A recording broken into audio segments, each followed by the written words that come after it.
Hello बच्चों, कैसे हैं आप लोग। आई होप दैट बढ़िया ही होंगे। हमने पिछली वीडियोस में क्या देखा था, 6.2 का बेसिक प्रोपोर्शनलिटी थ्योरम, आधारभूत समानुपातिकता प्रमेय, और क्या देखा था, converse of BPT Thales theorem का उल्टा क्या होता है। ये सब हमने देखा था। मैंने प्रूफ नहीं किया था, मैंने कहा था कि भैया वीडियो ज़्यादा लंबा हो रहा है, नेक्स्ट वीडियो में प्रूफ करूँगा। तो मैं प्रयास करूँगा ये जो बेसिक प्रोपोर्शनलिटी थ्योरम है, थेल्स थ्योरम है, ये कैसे आता है, इस वीडियो में मैं बहुत ही सिंपल तरीके से प्रूव करने का प्रयास करूंगा। आई होप दैट आपको अच्छा लगेगा। चलिए जी, हम लोग जानते हैं कि बेसिक प्रोपोर्शनलिटी थ्योरम यही होता है। क्या होता है कि भैया कोई लाइन है, पैरेलल है किसी ट्रायंगल के एक साइड से, तो क्या होता है जो बाकी बचे हुए दो साइड्स होते हैं उनको क्या करता है, एक फिक्स रेशियो में वो बांट देता है, मतलब उनको डिवाइड कर देता है। यह था जी, यानी कोई लाइन है डी पैरेलल बी सी, तो यह जो बचे हुआ दो साइड है ए बी एस सी, उसको क्या करता है, दो फिक्स रेशियो में बांट देता है। यह था बीपीटी। आगे हम लोग क्या देखेंगे, आगे हम लोग देखेंगे कि यह कैसे आता है। चलिए हम लोग देखते हैं ये आता कैसे है। ये देखिए, हमने सबसे पहले क्या कंस्ट्रक्शन कर लेते हैं, ऐसे कि भैया बेसिक प्रोपोर्शनलिटी थ्योरम है, आधारभूत समानुपातिकता प्रमेय है, जहाँ पर क्या होता है गिवन लिख लेंगे। ऐसे दिया हुआ है, क्या दिया हुआ है कि कोई ट्रायंगल ए बी सी है, जहाँ पे क्या है डी है पैरेलल बी सी के, टू प्रूफ। क्या प्रूफ करना है जी, हमको प्रूफ करना है A D upon D B equal to A upon A C, ये इक्वल रेशियो में बांट रहा है। चलिए कंस्ट्रक्शन करते हैं हम लोग। क्या कंस्ट्रक्शन करते हैं, join B E and C D, draw perpendicular D M perpendicular A C and E N perpendicular A B. मतलब ऐसे कंस्ट्रक्शन करते हैं। क्या कंस्ट्रक्शन करते हैं जी, कि इस ट्रायंगल का जो बी और सी डी है, जो पैरेलल वाला है, उन दोनों को क्या कर देंगे, उन दोनों को पहले क्या कर देंगे, मिलाएंगे, यानी इन दोनों को मिला लेंगे ऐसे। ठीक है, क्लियर हो रहा। उसके बाद डी एम, यानी ये देख रहे हैं डी एम, यानी डी से एक लाइन बनाना है सामने के ट्रायंगल में, वो परपेंडिकुलर होगा ए सी के, क्या होगा ए सी के परपेंडिकुलर होगा, और ई एन परपेंडिकुलर होगा ए बी के। अब इसी में मैं आपको चाहूँगा कि आप एक ट्रिक याद रखें।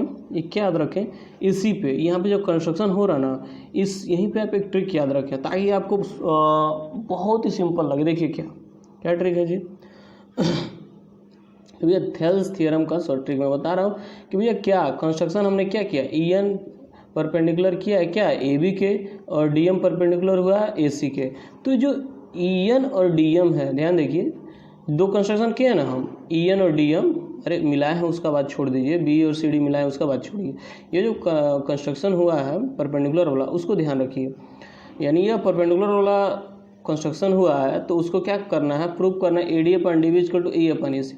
तो भैया हम जानते हैं area of triangle A D E, यानी ए डी ई लेते हैं, ए डी ई, ठीक, अपॉन बी डी ई, यानी सेम साइड का ले लेते हैं, ए डी और बी डी अपान, तो क्या मिलेगा, half into base into height होता है एरिया ऑफ ट्रायंगल किसी का भी, तो ए डी का क्या होगा, half into base into height होगा, और बी डी का भी क्या होगा, half into base into height होगा। तो देखिए यहाँ पर क्या करना है ना, half into A D into E N, मतलब क्या, देखिए जो क्वेश्चन में है, मतलब सॉरी जो प्रूव करने में है, ए डी अपन डी भी है, तो हमने पहला क्या कंस्ट्रक्शन माना था, ई एन माना था, ई एन माना था ना। अब आपको ऊपर नीचे क्या लिख देना है, ई एन से गुणा कर देना, A D into E N, कुछ नहीं करना। पहले दिमाग में रखिए इस बात को कि भैया क्या करना है, A D upon D B लिख देना है, half into A D into E N, और upon half into D B into, यानी जो कंस्ट्रक्शन हो रहा है परपेंडिकुलर ए बी के उसी लाइन में, तो पहले उसको उठाना भैया, यह सेम साइड में है ए डी ई, और बी डी भी सेम साइड में, तो इसी में ना परपेंडिकुलर है जी ई एन, तो ई एन परपेंडिकुलर है, तो ऊपर नीचे गुणा कर देना है। ठीक है, क्लियर हो रहा। फिर देखिए दूसरा, ए अपन ए सी लाना है, ए अपन ए सी लाना है, तो देखिए यहाँ पे ये जानते हैं कट के यानी कट के ए डी अपन डी भी आ जाएगा। ठीक है, अब आगे देखिए area of triangle A D E, यानी ए डी, फिर इसी की बात करते हैं, और सी ई डी, यानी इसके ऑपोजिट साइड में सी ई डी की बात करते हैं, half into base into height होता है। तो दूसरा कंस्ट्रक्शन हमने क्या किया, डी एम किया है, तो ऊपर नीचे क्या करेंगे, डी एम से गुणा करेंगे, हाफ इंटू और ये क्या है बचा हुआ वाला हिस्सा है ए अपन ई सी लिखेंगे, ऊपर नीचे क्या करेंगे डी एम से गुणा करेंगे तो क्या कट के आ जाएगा ए अपन E C. I hope that यह ट्रिक आप दिमाग में रखेंगे, आपको एकदम स्पष्ट रूप से यह प्रूफ हो जाएगा। यानी क्या याद रखेंगे जी कि A D upon D B जो ट्रायंगल होता है वह क्या होता है A D upon D B वाला हिस्सा होता है इनटू क्या होता है उसमें पहला वाला कंस्ट्रक्शन यानी परपेंडिकुलर ई एन है वो ऊपर नीचे ई एन से गुणा हो जाता है। ठीक है, पहला याद रखेंगे यह। दूसरा क्या या ए अपन ए सी लिखेंगे और क्या होगा दूसरा कंस्ट्रक्शन हमने किया है डी एम परपेंडिकुलर क्या है ए सी है ना, तो ए सी वाला ए में आ रहा है ना, तो डी एम ऊपर नीचे से गुणा करेंगे तो ए अपन ए सी आ जाएगा। चलिए जी, ये मैंने ट्रिक बताया ताकि आप कॉन्सेप्ट भूलेंगे नहीं। चलिए यह हो जाएगा, इतना आप कर लेंगे भैया, कंस्ट्रक्शन कर लेंगे तो आगे देखेंगे। जब कंस्ट्रक्शन कर लेंगे तो भैया देखेंगे क्या होगा। अब देखिए ध्यान दीजिए, now area A D E equal to क्या होता है A D E half into base into height होता है। अब देखिए कैसे मतलब डिटेल में चल रहा है तो क्या होगा base half into base into height. Base क्या है ए डी है, ए डी ई की बात की जा रही है, ए डी ई इसकी बात की जा रही है। तो बेस क्या है ए डी है, हाइट क्या है ई एन है। मतलब अगर मैं इसको ऐसे करके दिखाऊँ, ये देखिए आपको, हाँ ये दिख रहा होगा ए डी ई, तो ये हाइट है जी ए डी का। तो ये क्या दिख रहा है, ये दिखा रहा है कि भैया क्या है इसका हाइट ई एन ही ना है जी, ए डी की बात कर रहा हूँ मैं। देखिए अगर ए डी को हमने बेस माना तो ई एन क्या होगा हाइट होगा ना। चलिए कंफर्म हो गया, ये पहला हो जाएगा। एरिया बी डी ई किसकी बात हो रही है, एरिया बी डी ई इसकी बात हो रही है।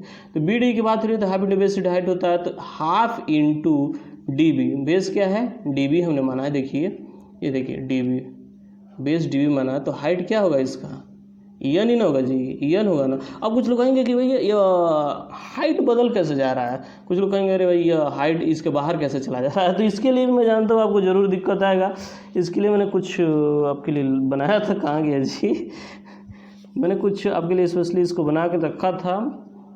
देखिए भैया क्या होता है, हम लोग जानते हैं किसी भी ट्रायंगल का क्या होता है। देखिए area of triangle half into base into height होता है। हाइट क्या होता है, height is always perpendicular to the base. Height क्या होता है, हमेशा बेस के आधार के कि जो ऊंचाई होता है वो क्या होता है परपेंडिकुलर होता है, 90 डिग्री होता है। समझ में आ रहा है। देखिए मान लीजिए ट्रायंगल है, राइट एंगल ट्रायंगल है, तो यहाँ पे इसका बेस यह है, तो इसके 90 डिग्री में क्या है इसका हाइट है। देखिए यह हाइट हो गया, 90 डिग्री वाला जो परपेंडिकुलर वही उसका हाइट होगा। और जब इस तरह का ट्रायंगल बनता है इस तरह का, और इसको बेस मानते हैं हम लोग, बेस के आधार पर हाइट क्या होता है बदलता रहता है। जिसको बेस मानेंगे तो क्या होगा हाइट बदल जाएगा। बेस मतलब आधार होता है और उसकी हाइट बदल जाता है। तो देखिए ये जब ट्रायंगल लेंगे तो इसकी हाइट क्या होती है, उसकी 90 डिग्री यानी उसके अंदर आ जाती है। और यह जब इस टाइप का ट्रायंगल लेते हैं तो देखिए इसको बेस मानते हैं, तो इसकी हाइट देखिए कहाँ जा रहा है। यानी सबसे हाइट किसको कहते हैं, सबसे लंबी दूरी होती है हाइट। तो जानते हैं भैया 90 डिग्री यहाँ पे बनाता है और इसकी हाइट क्या होती है बाहर बनती है। क्लियर हो रहा है। तो यह इस टाइप का ट्रायंगल ये बन रहा है जी। कहाँ गया ये देखिए बी डी ई, यानी अगर मैं क्या माने हैं बेस डी बी माने हैं तो डी बी या बेस हो गया। चलिए आपको इस तरह से बना रहा हूँ, ये डी बी बेस है, डी बी बेस है। तो ये देखिए डी बी बेस है, डी बी ई या डी बी बेस है। तो देखिए इसका देखिए 90 डिग्री पे यह ना बन रहा है जी, ई एन ही ना बन रहा है। देखिए यहाँ पे ध्यान से, तो ई एन इसका हाइट होगा, डी बी का हाइट क्या होगा ई एन होगा। बहुत सारे बच्चों को यह डाउट करता नहीं जानते हैं, बेसिक कंसेप्ट नहीं जानते इसलिए डाउट करता। तो आई होप दैट क्लियर हो गया होगा कि ये भैया बी डी ई में ई एन कैसे हाइट बना। तो ठीक है, यह हो गया हम लोग का सेकेंड।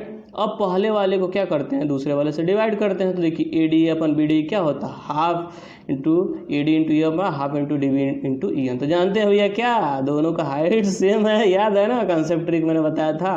तो क्या होगा E N C N cut जाएगा और क्या बच जाएगा हाफ से हाफ भी कट जाएगा। Area of A D upon area of triangle B D equal to क्या होगा A D upon D B हो जाएगा। ये हम पहले वाले को ए मान लेते हैं। चलिए जी, ये आई होप दैट समझ में आया होगा आपको। अब चलिए दूसरे की बात करते हैं। यानी इसी ट्रायंगल में एक साइड तो हो गया, और एक साइड जो हमने परपेंडिकुलर बनाया था ये वाला साइड तो हो गया, ठीक है। अब क्या बात करेंगे जी, सेकंड वाले की बात करेंगे हम लोग। यानी जो सेकंड परपेंडिकुलर बनाया है डीएम वाला, याद रखिएगा ट्रिक को, जो मैंने ट्रिक बताया था ये ट्रिक हमेशा दिमाग में रखिएगा, ठीक है। याद रहेगा तो आप इसको बहुत आसानी से सॉल्व कर लेंगे। चलिए आगे देखते हैं किसकी, area of triangle A D ई। तो ए डी ई देखिए, ए डी ई दिख रहा है आपको, A D half into base into height, half और बेस क्या है इसका ए है, हमने भैया ए डी नहीं माना है, हमने क्या माना है ए बेस माना है इस बार। तो इसका हाइट क्या हो जाएगा, हाइट हो जाएगा इसका डी एम। देखिए कैसे होगा, जैसे मान लीजिए यह ए डी ई है तो ए डी है और हमने बेस क्या माना है ए माना है, तो इसका हाइट यह होगा। मैंने बताया ना बेस के आधार पर हाइट ट्रायंगल का बदलता रहता है। तो ये इसका हाइट क्या हो जाएगा इस बार, ये डीएम हो जाएगा। तभी ना देखिए ये ट्रायंगल दिख रहा है आपको, ऊंचाई इसकी क्या दिख रही है आपको, डीएम ही ना दिख रही है, ईएन थोड़े दिख रही है। इसकी ऊंचाई यानी हाइट इस समय क्या दिख रहा है, डीएम दिख रहा है। तो आई होप दैट आपको क्लियर हो गया होगा यह। तो देखिए A D equal to half into A into D M हो गया, ये थर्ड मान लेंगे। Area of triangle D E C, यानी इसी साइड को लेना है तो डी ई सी हम ले रहे हैं, क्या ले रहे हैं डी ई सी ले रहे हैं। तो half into base into height होता है, तो बेस क्या माने हमने ई सी माना है इसमें बेस, इसमें क्या बेस माना है ई सी माना है। तो देखिए ये बेस ई सी माना है, तो देखिए ये ई सी बेस है, तो हाइट इसकी क्या होगी डी एम होगी। कैसे डी एम होगी, देखिए यह ई सी हो गया। हमने क्या देखा था, हमने देखा था कि भैया जब इस टाइप का ट्रायंगल बनता है तो उसकी हाइट क्या होती है, बाहर होती है 90 डिग्री का, यानी सबसे ऊंचाई वाली हाइट क्या होती है, बाहर होती है। तो देखिए ये जो डी ई सी है इसकी हाइट क्या हो जाएगी, यहाँ पे देख रहे हैं इसकी हाइट क्या हो जाएगी, डी एम हो जाएगी। कन्फर्म हो रहा है, कैसे होगा, तो डी ई सी वाले में हाइट क्या हो गया, डी एम हो गया। तो इस तरीके से देखेंगे half into E C into D M, ये चौथा हो गया। और डिवाइड थर्ड बाई फोर्थ, क्या करेंगे divide third by fourth. Area of A D upon area of D E C equal to half into A upon half into E C into D M upon D M. तो गुणा देख रहे हैं तो D M से D M cancel हो जाएगा, क्या बचेगा ए डी अपन डी सी क्या होगा ए अपन ई सी आ जाएगा। पहला ए और बी हम लोगों ने वैल्यू निकाल लिया। ए क्या निकाला भैया कि area A D upon B D का मान आ रहा है क्या ए डी अपन डी, वहीं पे area A D upon D C का मान आ रहा है ए अपन ई सी। तो ये हमने दो मान लिया तो भैया इसको ले लिया और इसको ले लिया, फिर से इसको लिया और इसको ले लिया, ठीक है। मतलब ए डी दोनों में सेम लिया गया। अब देखिए आगे हम लोग बढ़ते हैं जी। Now triangle A D E and D E C are on the same base D E. ध्यान से देखेंगे तो क्या दिखाई देगा कि भैया जो हमने दोनों माना था ए डी और बी डी ई और ए डी अपन डी ई सी, दोनों में ए डी कॉमन है। लेकिन ध्यान से देखेंगे तो बी डी और डी ई सी भी कॉमन है। कैसे, बी डी और D E C are on the same base D E. Same base क्या है, डी ई पे है। हमने बेस देखा था ना, बेस क्या लिया था सबका, यही लिया था भैया। बेस क्या है इन लोग का, डी ई है। And between the same parallel line B C and D E, और दोनों एक पैरेलल लाइन, अरे भैया माने था ना D parallel to B C, तो बी डी और बी सी के पैरेलल पे है। भैया एक रूल होता है, क्या रूल होता है जी, कि जब भी कोई भी ट्रायंगल दो पैरेलल लाइन के बीच में हो तो उसका क्या होता है, मान हमेशा इक्वल होता है। यानी अगर मैं बात करूं इस ट्रायंगल का मान और इस ट्रायंगल के एरिया, दोनों क्या होगा, सेम होगा। क्यों, क्योंकि दोनों क्या हैं, सेम पैरेलल क्या है, सेम पैरेलल लाइन पे है, ठीक है। यानी जितने भी ट्रायंगल होंगे पैरेलल लाइन के बीच में वो क्या होंगे, उनका एरिया सेम होगा। ये रूल होता है, ठीक है। नहीं पढ़ेंगे तो 9th में एक बार बुक खोल कर देखेंगे ट्रायंगल, आपको समझ में आ जाएगा। 9th में ये बहुत अच्छे से समझाया गया। अब जानते हैं भैया क्या है, बी डी ई और डी ई सी, बी डी ई और डी ई सी।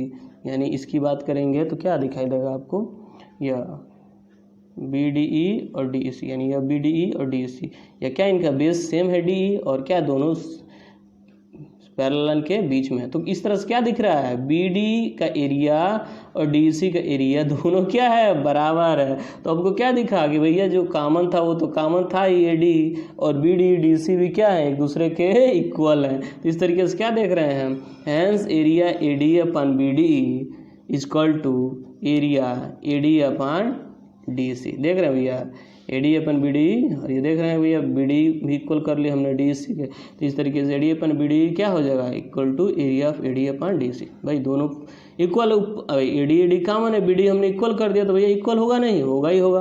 अब देखिए अब यह इक्वल हो गया, सब ट्रायंगल इक्वल हो गया, तो इसको साइड क्यों नहीं इक्वल होगा, साइड यही ना था जी हम लोग का, A D upon D B equal to E upon E C. इस तरीके से देख रहे हैं क्या, A D upon D B equal to E upon E C होगा। किसके द्वारा आया है, फ्रॉम फर्स्ट एंड सेकेंड के द्वारा, ए एंड बी के द्वारा आया, हैंस प्रूफ इति सिद्धम। यह प्रूफ हो गया। आई होप आपको अच्छा लगा तो दोस्तों के साथ शेयर कर लीजिएगा। और इस वीडियो में इतना ही। Thanks a lot, take care, bye bye, सबा खैर।